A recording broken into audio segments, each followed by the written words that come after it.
There's a question that the entire economic system depends on you never asking, not because the question is complicated, because the answer is dangerous. The question is this: what if what you have right now, or something very close to it, is actually enough? Not enough as in settling, not enough as in giving up, not enough as in accepting less than you deserve, enough as in sufficient, enough as in the point beyond which additional accumulation stops producing additional happiness, enough as in the number, the lifestyle, the amount of stuff and space and status that would allow you to stop chasing and start living. What if that number is lower than you think? What if it's dramatically lower? What if you've already passed it and didn't notice because the system that profits from your dissatisfaction made sure you wouldn't?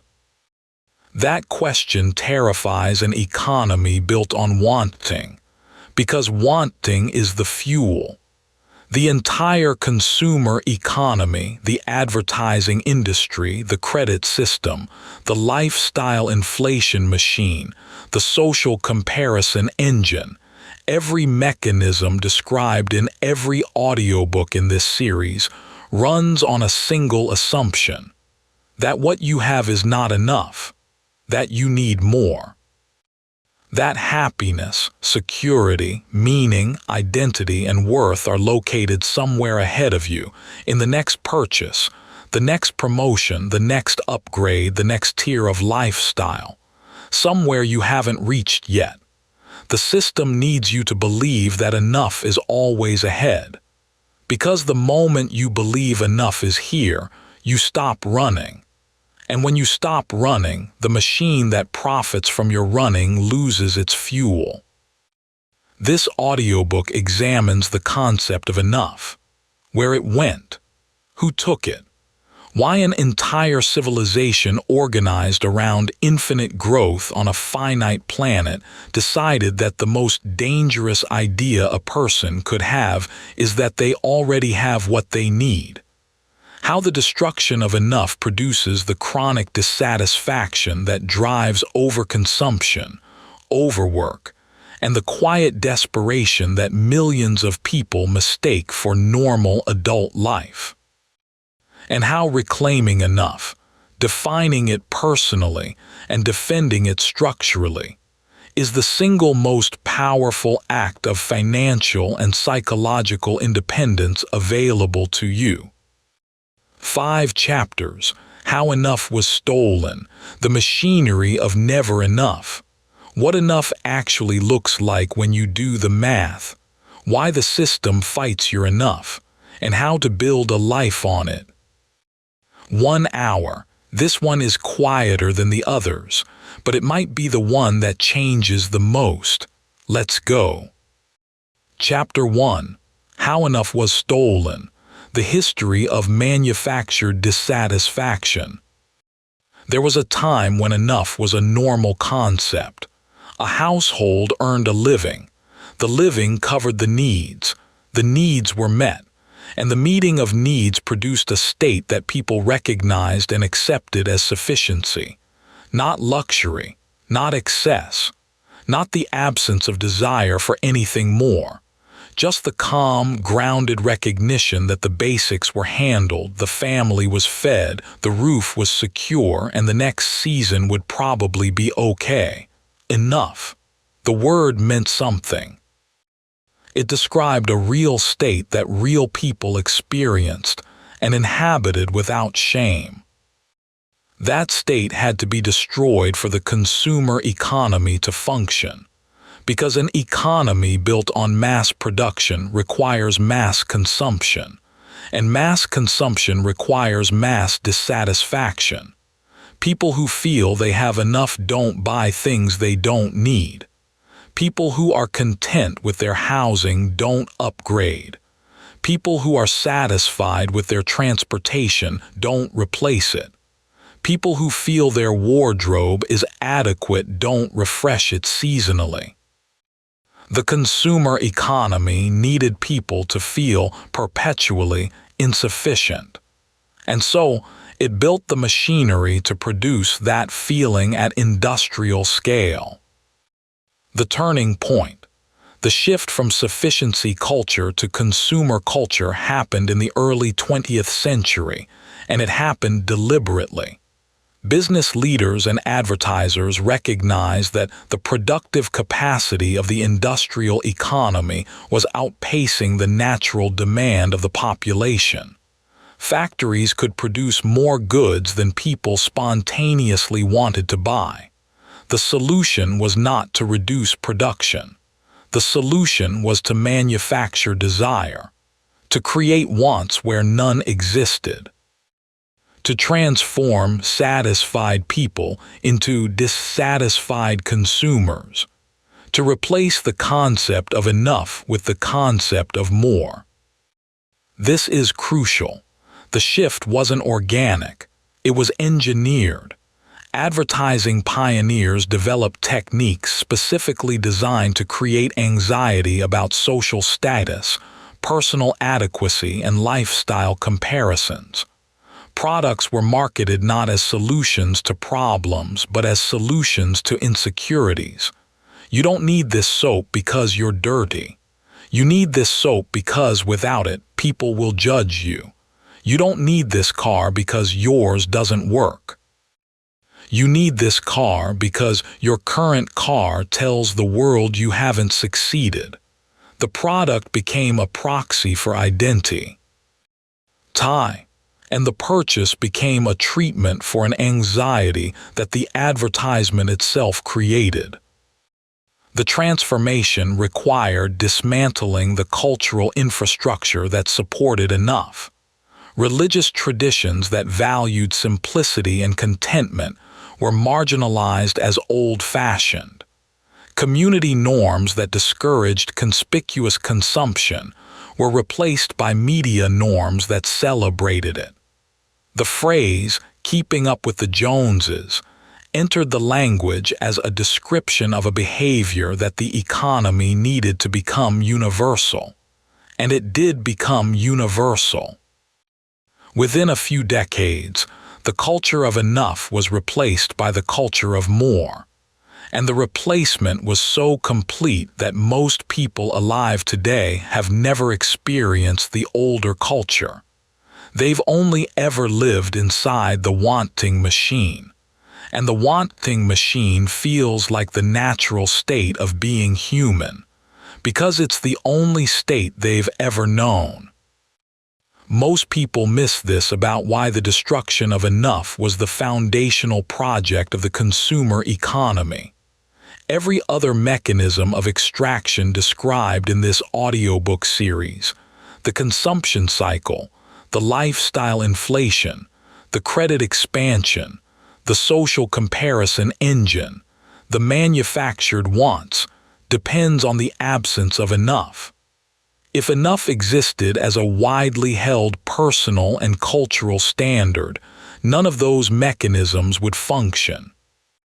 The consumption cycle would stall because people would stop buying beyond their defined sufficiency. Lifestyle inflation would be impossible because the lifestyle would be capped at the enough line. Credit would contract because borrowing to fund consumption beyond enough would feel absurd rather than normal. Social comparison would lose its power because the comparison would produce satisfaction rather than anxiety. The entire extraction architecture described across 19 previous audiobooks depends on a single precondition: that the people being extracted from never, at any point, feel that what they have is enough. The destruction of enough is the foundation on which everything else was built.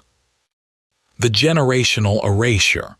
The destruction of enough wasn't a one-time event. It was a process that deepened with each generation. The first generation to experience the consumer transformation, The people who grew up in the sufficiency culture and were converted to consumer culture as adults remembered what enough felt like. They had the template. Some of them resisted the conversion. Some of them maintained the older values even as the new values surrounded them. But their children grew up inside the consumer culture from birth. The second generation had no memory of enough. They had no template. The wanting machine was the only world they knew, and the wanting it produced felt like the natural state of being human rather than a manufactured condition. By the third and fourth generations, the concept of enough had become genuinely alien, not rejected, alien. People literally cannot imagine what it would feel like to be satisfied with what they have because no one in their memory has ever modeled that state. This generational erasure is why enough feels so radical when you encounter the idea as an adult. It's not that the idea is new. It's ancient. It's the default mode of human existence for the vast majority of human history. But you've never seen it practiced by anyone you know. Your parents chased more. Your friends chase more. Your culture celebrates more. The entire infrastructure of your social world is organized around the pursuit of more, and the person who stops pursuing is not admired. They're pitied, or questioned, or suspected of having given up. The social infrastructure that once supported enough, the community norms, the religious values, the cultural narratives that honored contentment, has been dismantled so thoroughly that the person who seeks enough must rebuild the supporting structure from scratch. In isolation, against the current of an entire civilization moving in the opposite direction. Chapter 2. The Machinery of Never Enough. How the System Keeps You Wanting. The destruction of enough was the foundational project. Maintaining its absence is the ongoing operation. Every day, the system deploys mechanisms designed to ensure that whatever you have, wherever you are, however much you've accomplished, you feel that it isn't enough, that you aren't enough, that more is needed, that sufficiency is somewhere ahead of you, and the distance between here and there is exactly the distance the next purchase, the next achievement, or the next status marker will close.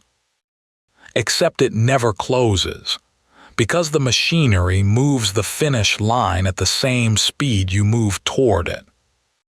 The comparison engine. Social comparison is the primary mechanism for maintaining the absence of enough. The human brain evaluates its own position by comparing to nearby reference points. This is not a character flaw. It's an evolutionary feature. In the small groups where humans evolved, relative position mattered for survival. If your neighbors had food and you didn't, the comparison motivated you to find food. If your peers had shelter and you were exposed, the comparison drove you to build shelter. The comparison instinct served a genuine survival function in an environment of genuine scarcity.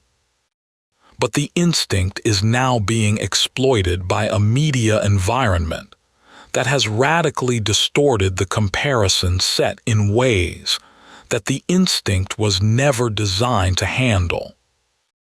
You are no longer comparing yourself to your actual neighbors, to the 20 or 30 people in your physical community whose lives you observe directly and whose circumstances you understand in context.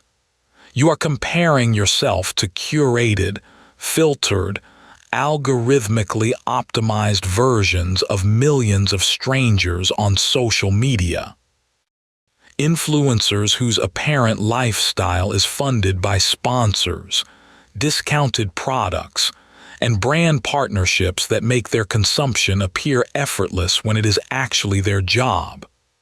Peers whose posts represent the peak moments, the best angle, the golden hour, the birthday vacation, the promotion announcement, while the ordinary Tuesday and the crying in the car and the argument about money and the anxiety at 3 in the morning go unposted. Celebrities whose wealth is displayed as lifestyle content without any context about the inheritance, the luck, the connections, or the compromises that produced it. The comparison set has been expanded from 20 people in your village to millions of people across the planet. And the set has been filtered by algorithms designed to maximize engagement, which means maximizing the emotional response, which means showing you the content that makes you feel the strongest feelings, which disproportionately means the content that makes you feel insufficient. Your brain, running the same comparison software it ran in communities of 150 people, registers the gap between your actual life and the curated display and produces the feeling of insufficiency. The feeling is real. It lives in your chest. It colors your mourning. It shapes your spending. But it was produced by a comparison that is fundamentally corrupted. Your brain is comparing your complete, unfiltered, three-dimensional reality to a two-dimensional highlight reel produced by strangers for commercial purposes. And the comparison, inevitably and by design, tells you that you don't have enough. Not because you don't, because the inputs are rigged. This is crucial. The comparison engine doesn't just make you want more things. It makes you incapable of experiencing sufficiency, because sufficiency is a comparative state.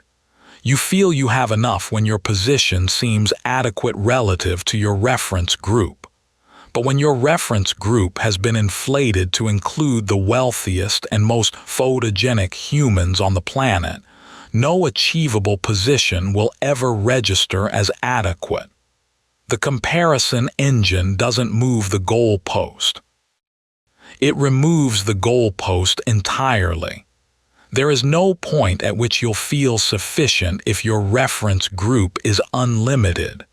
And the system profits from the removal of the goalpost, because a person who can never feel sufficient is a person who can never stop consuming. The hedonic treadmill. Even when you acquire the thing you wanted, the satisfaction is temporary. This isn't a character flaw. It's not a sign that you wanted the wrong thing. It's a neurological feature called hedonic adaptation. Your brain is designed to adjust to new conditions and return to a baseline level of satisfaction regardless of the change in circumstances. The mechanism exists for good evolutionary reasons. If the brain stayed permanently elevated after each positive change, it would lose the motivation to continue adapting to new challenges. The adaptation reset keeps the organism striving, but the mechanism that served survival in hostile environments is now being exploited by a consumption system that depends on the reset to generate repeat purchases. The new car produces excitement for a few weeks. You notice the smell, you appreciate the smoothness. You enjoy the feeling of sitting in something that represents progress and success. Then the excitement fades, the smell dissipates, the smoothness becomes the baseline, the car becomes your normal car. The same car that produced genuine joy in week 1 produces nothing in week 12. Its furniture, background, and the wanting reactivates, aimed at the next model, the next upgrade. The car that would produce the feeling that this car no longer produces, but also won't produce for more than a few weeks before it, too, becomes background. The bigger apartment produces relief and pleasure for a few months. The extra space feels luxurious. The better neighborhood feels like arrival. Then the space becomes normal. The neighborhood becomes default. The apartment becomes the apartment rather than the upgrade. And the wanting reactiva Tess pointed at the next step, the house. The bigger house, the house in the better school district. Each acquisition briefly elevates your emotional state above the baseline, and then the adaptation mechanism pulls the state back down, and the wanting engine uses the descent as evidence that you need something more, something better, something else. The treadmill has no finish line because the adaptation mechanism ensures that whatever you acquire becomes the new normal from which the next insufficiency is measured. You are not progressing. You are running in place. And the running burns the fuel, the money, the time, the energy that could have been building something the treadmill can never provide. A life that doesn't require constant consumption to feel adequate. Most people miss this about why the hedonic treadmill is the mechanism that makes enough structurally impossible within the consumer framework. If each acquisition produced lasting satisfaction, the system would eventually reach satiation. You'd buy the things that make you happy and then stop buying. The economy would contract. Profits would fall.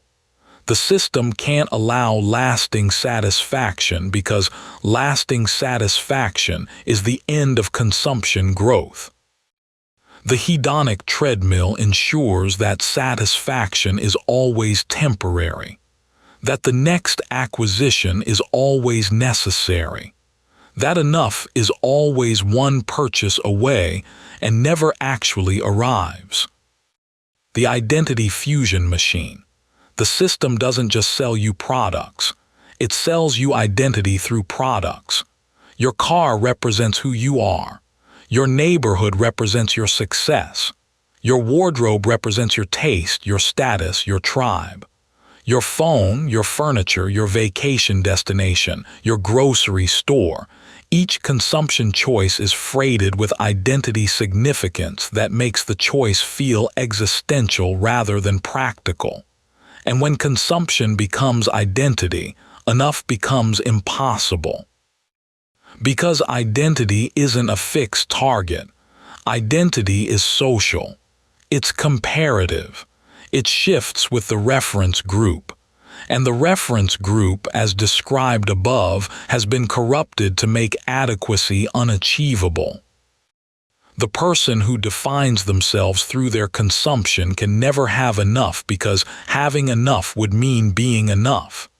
And the system has been telling them, through every advertisement and every comparison and every cultural message since childhood, that they are not enough as they are. That they must buy their way to adequacy, that the gap between who they are and who they should be is exactly the width of the next purchase. And so they purchase, and the gap doesn't close.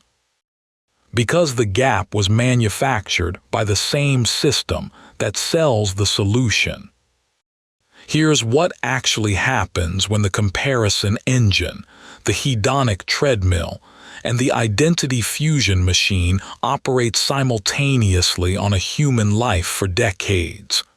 The person becomes incapable of identifying the state of enough even when they're standing in it. They have a home, but it's not the right home. They have a car, but it's not the right car. They have a career, but it's not the right career. They have a life. A real, functional, materially sufficient life, but it doesn't feel like enough because the machinery has made the feeling of enough inaccessible.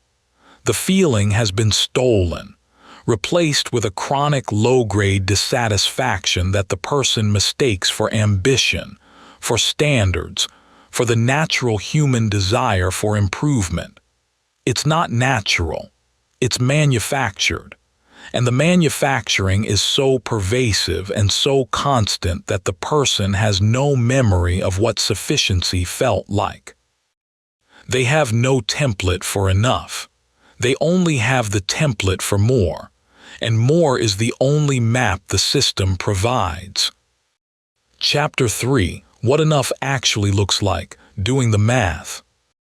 Here is the part that the system never wants you to do, the actual math. Because when you sit down and calculate what enough costs, the number is almost always lower than you expect, often dramatically lower.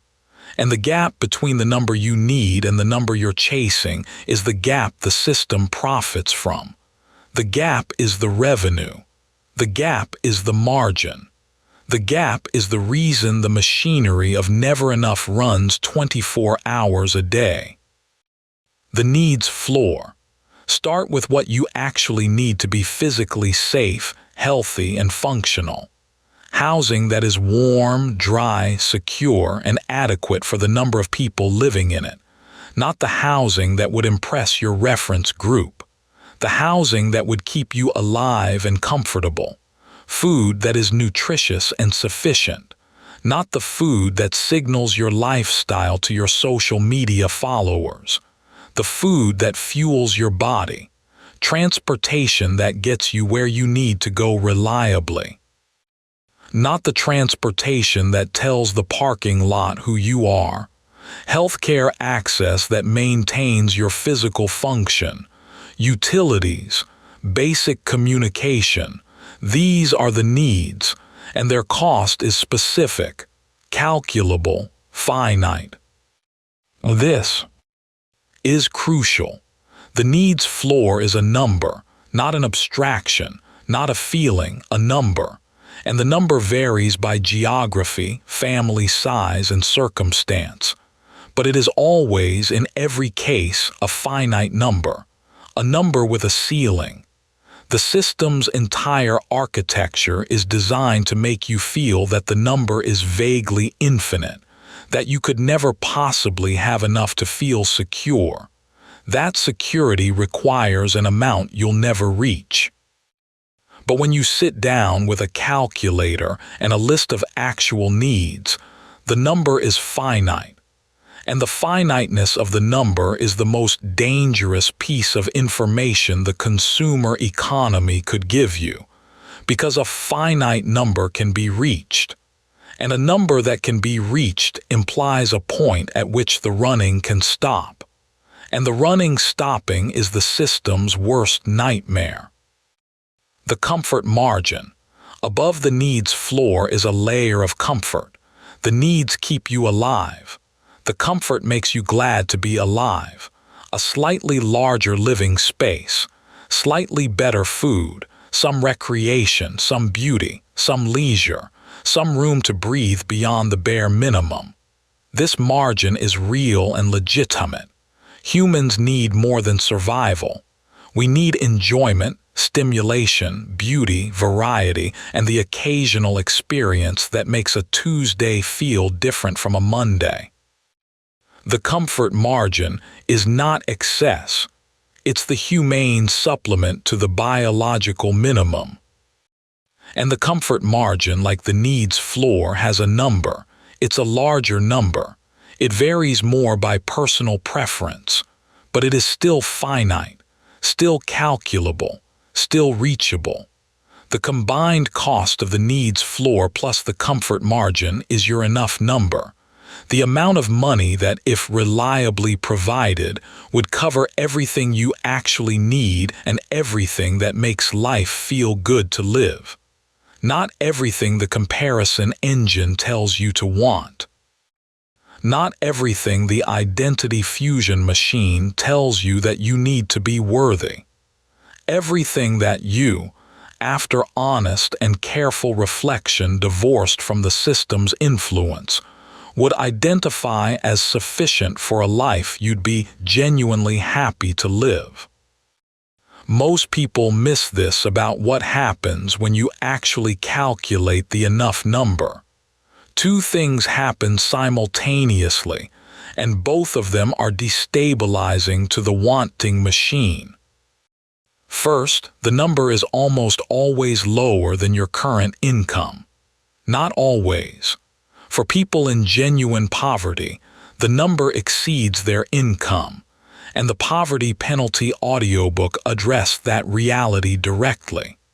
For people whose income barely covers the inflated cost of basic needs, the gap may be small or non-existent, and the strategies in this chapter must be supplemented by the income-building strategies described in earlier audiobooks. But for the majority of people in the middle income range and above, the enough number, the actual cost of a life that meets all their needs and provides genuine comfort and enjoyment, is lower than what they earn, often significantly lower, which means the gap between their income and their enough number represents surplus. Surplus that exists right now. Surplus that the consumption system is currently capturing through mechanisms described in every previous audiobook. Lifestyle inflation. Manufactured wants. Social comparison-driven spending. Identity purchasing, convenience premiums, credit-funded overconsumption. The surplus is there. It has been there for years. The system has been capturing it and converting it into someone else's profit while telling you that no surplus exists, that you can barely afford your current life. That saving is impossible, that the money just isn't there. The money was always there. It was just being captured before you could see it. Second, the discovery of the surplus produces an emotion that the wanting machine cannot survive. Clarity, not happiness, not contentment, not satisfaction. Those come later. First comes clarity. The clear, specific, numerical recognition that you have been spending money you didn't need to spend on things you didn't need to buy to maintain a lifestyle you didn't need to maintain, because the wanting machine told you that all of it was necessary and none of it was optional. The clarity is uncomfortable at first, because it implies that years or decades of consumption were at least partially unnecessary, that the financial stress you experienced was at least partially manufactured by spending patterns the wanting machine installed. The clarity can feel like grief. Grief for the money that could have been building your independence. Grief for the years inside the cycle that could have been shorter. Let the grief pass. What remains after the grief is the most valuable financial state a person can occupy. Seeing clearly. The freedom calculation. Once you have the enough number, the freedom calculation becomes possible. And the freedom calculation is the one that changes the timeline of your life. How much passive income or investment return would be required to cover the enough number with you? Active employment. This is the independence threshold, not the luxury threshold, not the wealth threshold, not the lifestyle maintenance at current levels threshold that the financial industry uses to sell you products and keep you anxious. The enough threshold. The amount of invested capital or passive income streams that would generate the enough number reliably and indefinitely. The standard withdrawal rate used in retirement planning suggests that invested capital can sustainably generate roughly 4% of its value annually, which means the independence threshold is approximately 25 times your annual enough number. If your enough number is $30,000 a year, The independence threshold is 750,000. If your enough number is 40,000, the threshold is 1 million. If your enough number is 20,000 because you've structured your life for low overhead in a lower cost geography, the threshold is 500,000. And here is where the math becomes genuinely liberating. Because the enough threshold is dramatically lower than the retirement number the financial industry sells you. The financial industry's retirement number is based on maintaining your current lifestyle, which includes all the captured surplus, all the lifestyle inflation, all the manufactured wants, all the comparison-driven spending. That number is enormous, intimidating, often unreachable within a lifetime of normal saving and investing. The number is designed to be intimidating because an intimidated person keeps working, keeps consuming, keeps paying the financial industry to manage their anxiety about a number they'll never reach. But the enough threshold, based on your actual needs plus your genuine comfort margin, is a smaller number, often dramatically smaller, and a smaller target can be reached sooner, sometimes decades sooner, which means the freedom that the system tells you is 40 years away might actually be 15 or 20 years away if you defined enough and built toward it instead of building toward the system's inflated target. The wanting machine stole your definition of enough. Reclaiming it might give you back a decade of your life, or 2 decades. The math is specific to your situation, but the direction is consistent. The enough threshold is closer than the system told you, and the distance between where you are and where you need to be is shorter than you've been led to believe. Chapter 4. Why the System Fight's You're Enough. The Economics of Dissatisfaction. You're enough is the system's enemy. This statement sounds hyperbolic until you trace the economics. Every dollar you don't spend because you've decided you have enough is a dollar of lost revenue for some corporation. Every lifestyle upgrade you decline because you've drawn your enough line is a missed transaction in someone's quarterly earnings report. Every comparison you refuse to make is an advertisement that didn't produce a conversion. Your contentment is the system's loss. Your sufficiency is the system's deficit. And the system responds to that threat the way any system responds to existential threats, with overwhelming force. The growth imperative. The modern economy is structured around the requirement of perpetual growth. Corporations must grow quarterly revenue or their stock price falls. GDP must grow annually or the economy is considered failing. The growth imperative means that the total amount of consumption must increase continuously, not stay the same, not fluctuate, increase, every year, without limit. And that requirement is fundamentally incompatible with the concept of enough. Because enough implies a plateau, a point at which consumption stabilizes, and stable consumption in a growth-dependent economy is indistinguishable from crisis. This is crucial.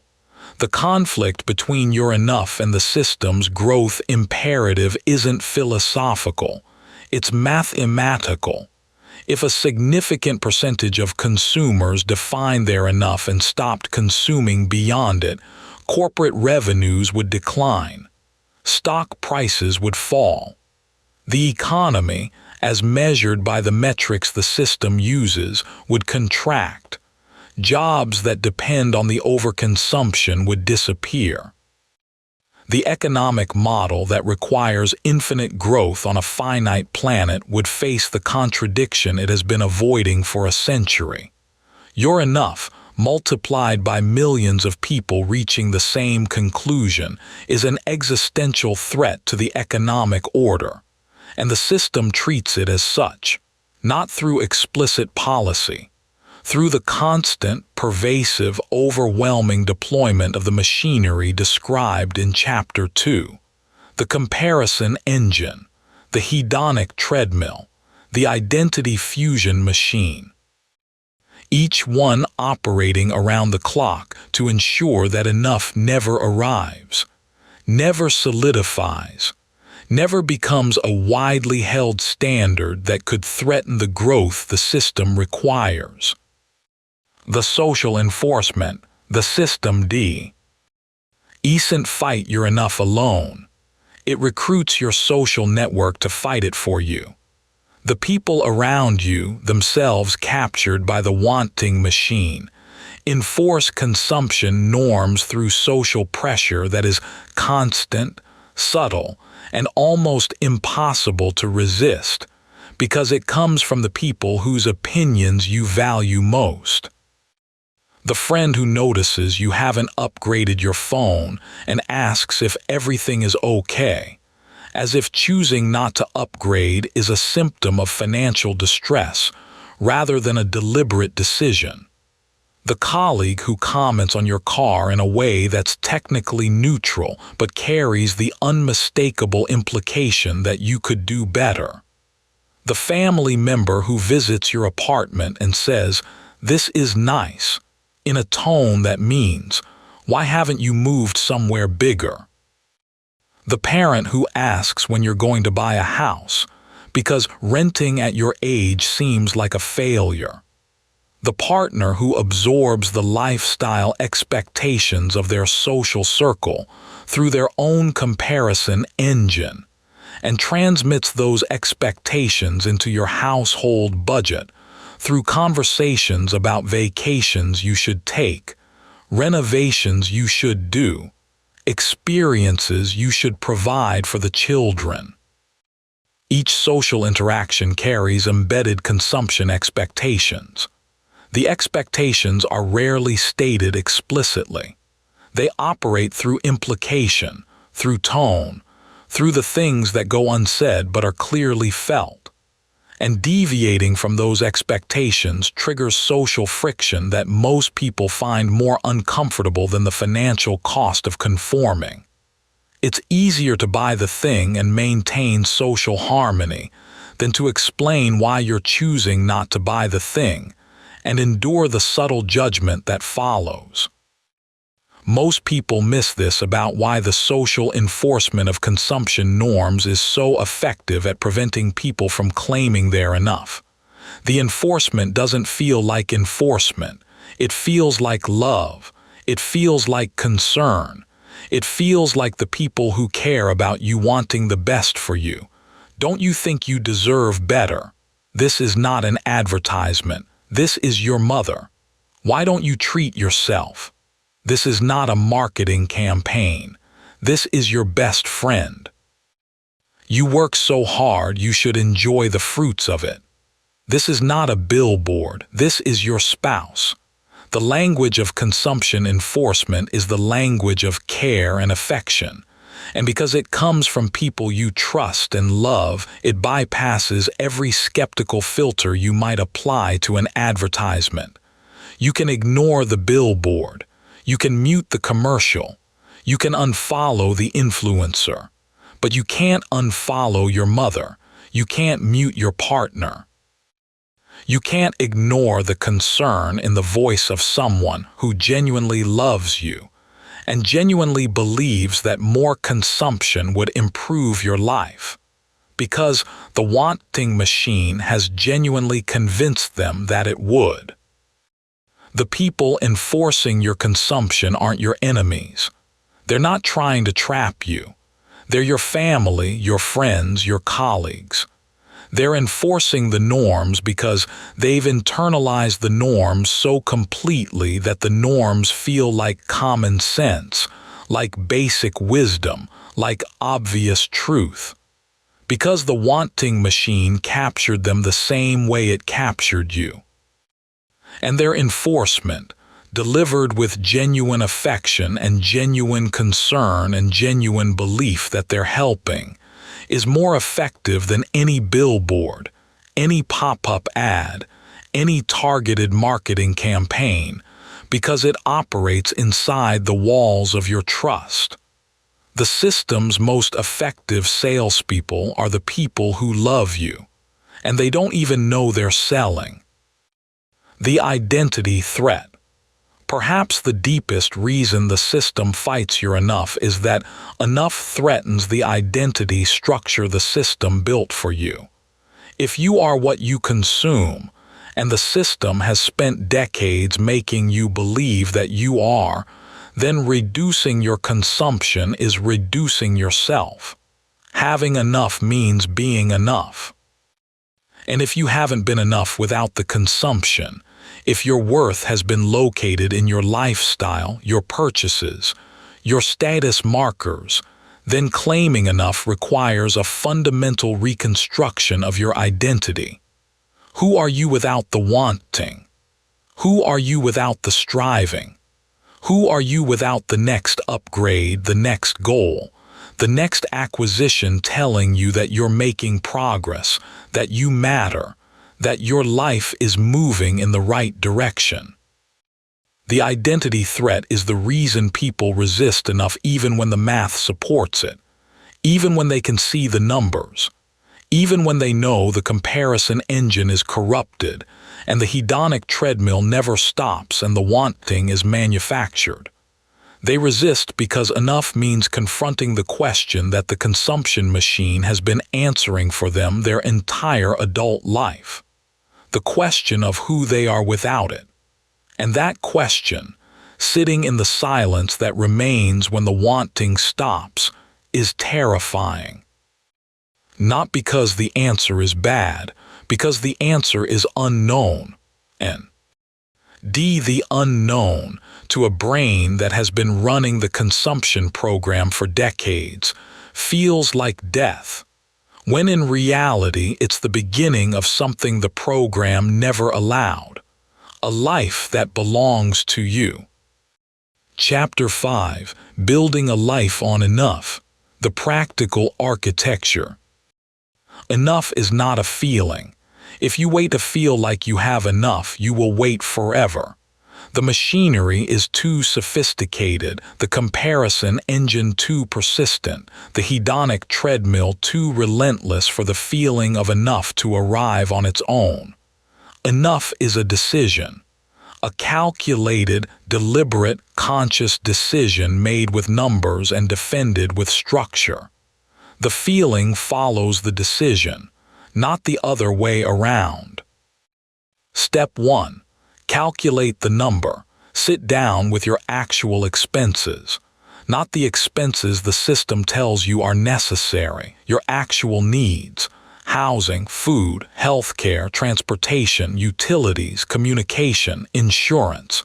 These are the non-negotiables. Then add the comfort margin. The things that make your life genuinely enjoyable based on your actual experience of enjoyment rather than the comparison engine's definition of enjoyment. Maybe that's a streaming subscription, a gym membership, a monthly dinner at a restaurant you love, a hobby with equipment costs, books, a reasonable clothing budget. Travel, but travel as you actually enjoy it, not travel as social media performs it. Add the needs and the comfort margin. That's your enough number. Write it down. Look at it. Notice the gap between that number and what you currently spend. The gap is the captured surplus. The money the system has been taking from you through mechanisms you didn't design and didn't consent to. The money that, redirected from the wanting machine to your own independence architecture, could change the timeline of your freedom by years or decades. This is crucial. The calculation must be done in a state of clarity, not in a state of wanting. Don't calculate your enough number while scrolling social media. Don't calculate it after watching a luxury lifestyle video. Don't calculate it while the comparison engine is running at full power.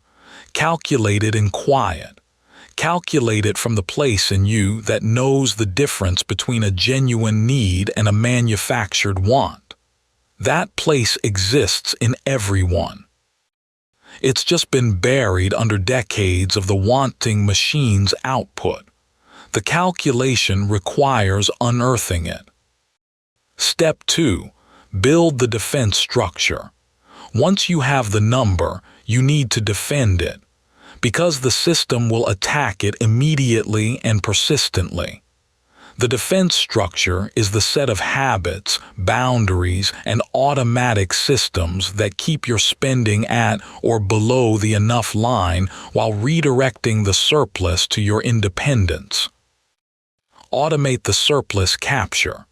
The moment income arrives, the surplus, the gap between income and the enough number, should be automatically redirected to savings, investment, or debt reduction.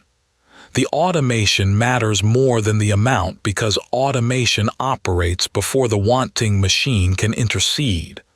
The wanting machine is powerful, but it can only capture money you have access to. Money that moves before you see it is money the machine can't reach. Build the comparison firewall.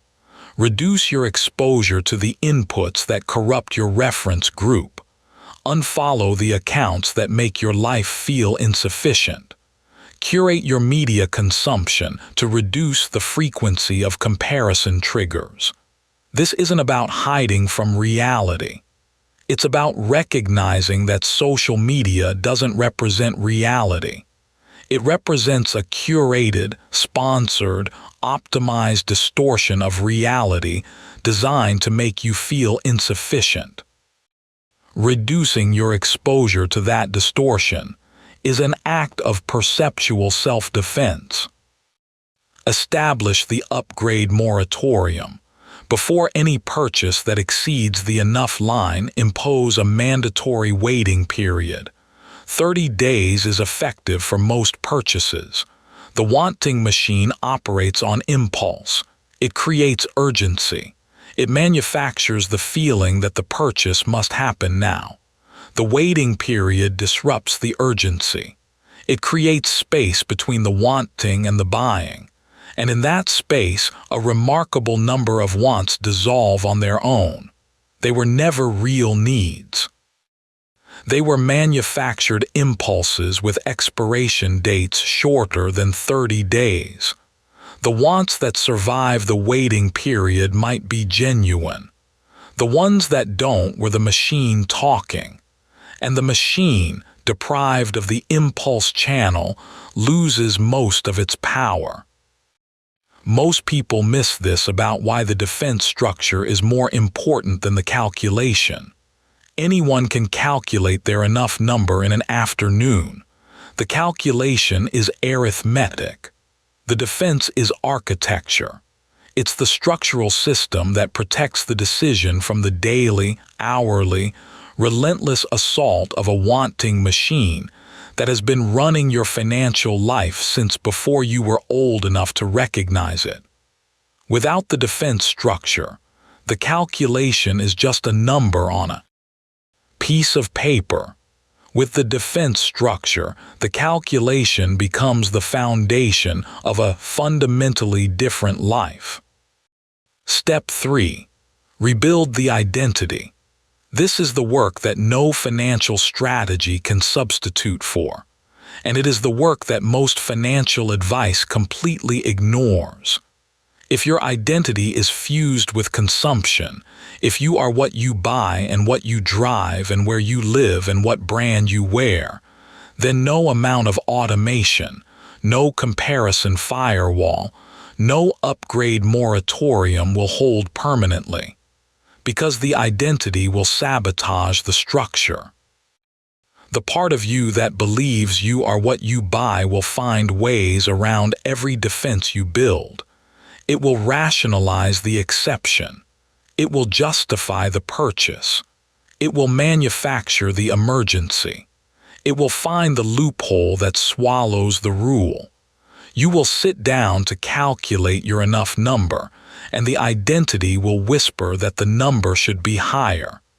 You will set up the automation, and the identity will find reasons to redirect the funds. You will establish the moratorium, and the identity will manufacture urgency that bypasses the waiting period. The identity is the wanting machine's representative inside your head, and until the representative is replaced, the machine retains control regardless of what external structures you build. The identity must be rebuilt on a foundation that doesn't require consumption to feel complete. This sounds abstract. It is deeply practical, because the identity reconstruction changes what feels necessary, changes what registers as desire versus manufactured impulse, changes what the brain classifies as need versus want. The reconstruction doesn't require you to become a monk or reject all material pleasure. It requires relocating the center of your sense of self from what you have to who you are, and what you do, and who you love, and what you create. This is personal work. It looks different for every person, but the pattern is remarkably consistent across people who have successfully separated their identity from the consumption machine. Identity that was located in having must be relocated to being, to doing, to creating, to connecting, to contributing, to the experience of being fully present in a life that doesn't need to be purchased. What do you value when nobody is watching and nobody will ever know? What would you do with your afternoon if status markers and social media and other people's opinions didn't exist? What relationships make you feel alive and valued independent of the restaurant where you meet, or the gifts you exchange, or the lifestyle you project? What skills, when you practice them, produce a state of absorption and satisfaction that no purchase has ever matched? What contribution to your family, to your community, to a problem you care about, makes you feel like your existence matters independent of your net worth? The answers to these questions are the building materials of an identity that doesn't need the wanting machine, an identity that can inhabit enough without feeling diminished, an identity that recognizes sufficiency as freedom rather than failure, an identity that walks into a room and feels complete without any reference to what's in the closet, what's in the driveway, or what's in the bank account. That identity exists inside you already. It's been there the whole time. The wanting machine just built a louder identity on top of it. Peeling back the louder identity to find the quieter, truer one underneath is the work. And the work, though it takes time and discomfort and the willingness to sit with questions that the consumption machine has been answering for you your entire adult life, is the most important work in this audiobook. Because the identity is the foundation. Get the foundation right and the financial structure holds. Get the foundation wrong and no amount of financial engineering will prevent the wanting machine from recapturing what you've built. Step 4. Let the compounding work. Once the surplus is redirected and the defense structure is in place and the identity is being rebuilt, time becomes your ally rather than the system's ally. Every month, the redirected surplus adds to the independence fund. Every year, the compounding grows the fund beyond what the contributions alone would produce. Every year of defended enough is a year subtracted from the timeline to freedom.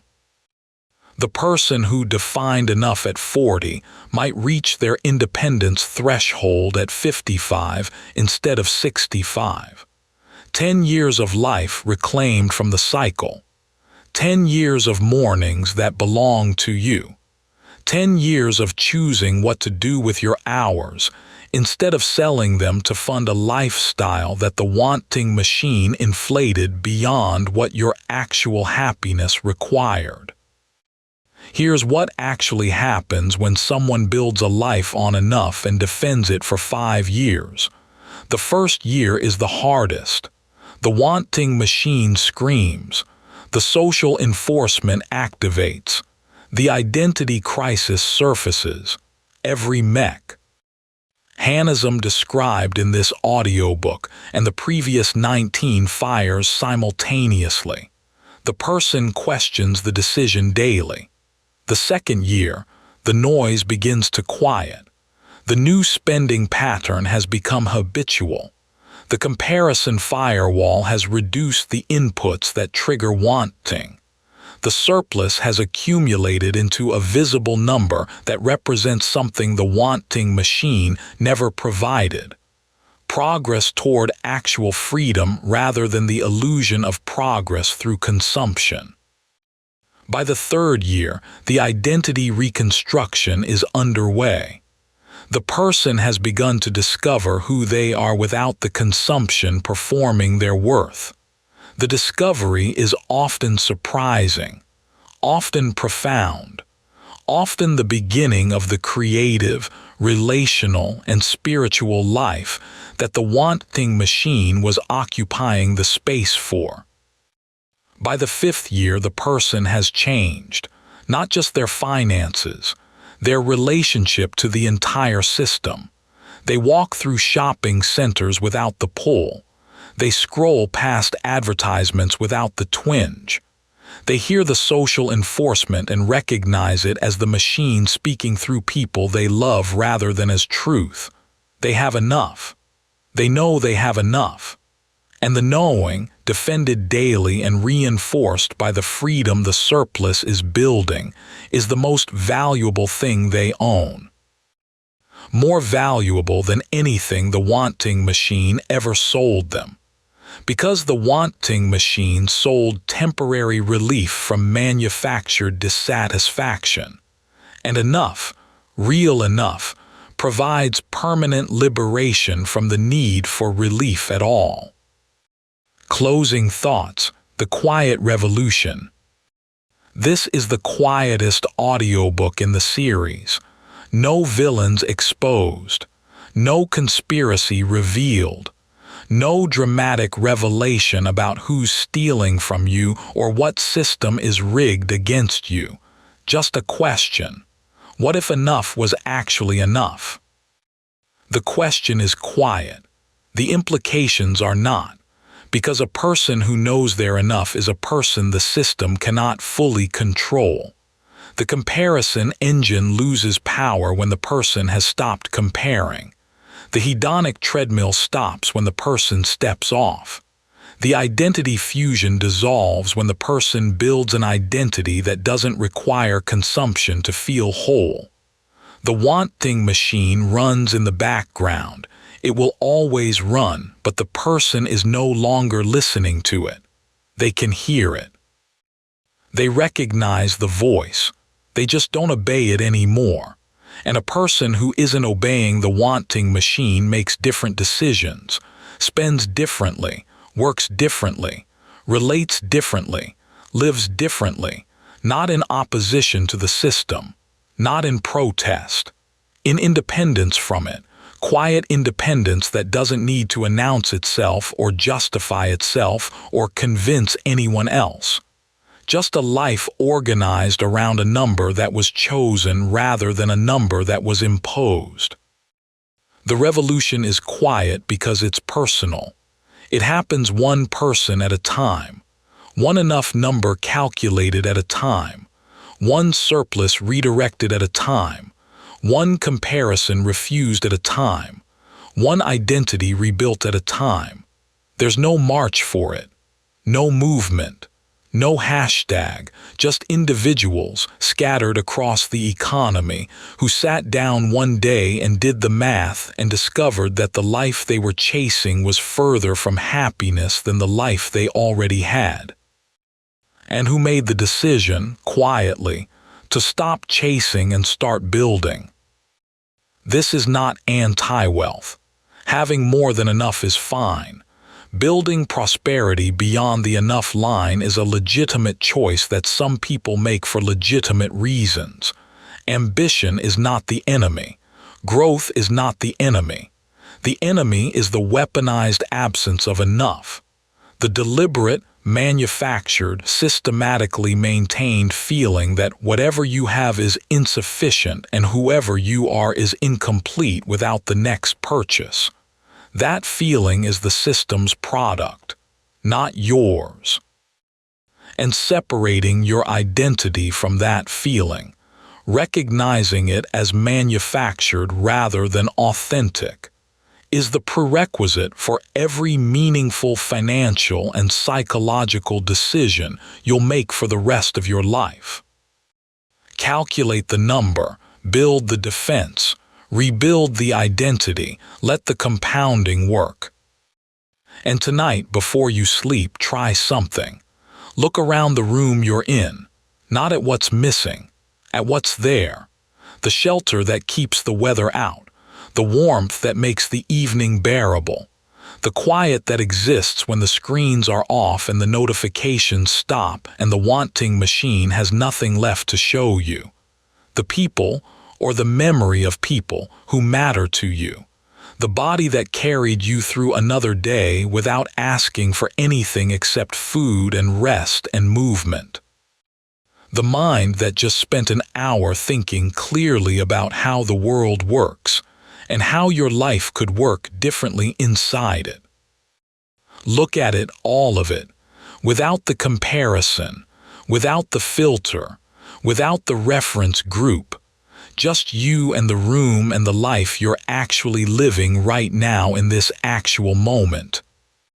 And ask the question, not with desperation, not with resignation, not with the forced positivity that the self-help industry sells as a substitute for structural change, with curiosity, genuine curiosity, the kind that doesn't need to know the answer in advance. Is this enough? You might be surprised by the answer, because the answer might be yes. And yes, spoken from the honest center of a life that has been examined clearly, is the most powerful word the wanting machine has ever encountered. It has no response to yes. It never did.